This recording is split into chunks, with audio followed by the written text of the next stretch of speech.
பாட தெரிஞ்சவ தான் கச்சேரிக்கு போகணும், ஆட தெரிஞ்சவ தான் மேடைக்கு வரணும், குஸ்தி தெரிஞ்சவங்க தான் மல்யுத்தத்துக்கு போகணும், பேச தெரிஞ்சவங்க தான் பார்லிமெண்ட்டுக்கு அசம்பிளிக்கு போகணும். பார்லிமெண்ட்ல பேசணும்னா முதல்ல 2 லாங்குவேஜ் தெரியணும். ஒன்று ஹிந்தி தெரியணும், தெரியாதவனுக்கு காக்கா போக்கான்னு பேசக்கூடாது, அவனை எல்லாரும் அவன் தெரியும். இன்னொன்று இங்கிலீஷ் தெரியணும். இந்த 2ம் தெரியலன்னு வச்சுக்கோ, ஜெயிச்சு போறான்னு வச்சுக்கோ.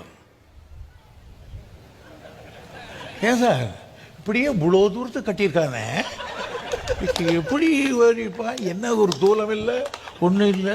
என்ன வெள்ளக்காரன் கட்டின பரவாயில்ல, அதை விட கட்டணும். போகலாமா காபி குடிக்கிறதுக்கு? என்ன பேசுறாங்க? என்ன பேச்சு போய் போறான், வாடா நாம் இல்லாதானே நடக்குவது பாவம். அப்புறம் என்ன, ஹலோ ஊரில் என்ன பண்ணுறீங்க? ஏடா சேடை வைக்கலன்னு உங்கள் அம்மாவுக்கு உடம்பு தெரியலையா? நான் நாளைக்கு வரேன். இதுதான் அந்த எம்பி. அங்கே போனால் 2 தெரியணும்.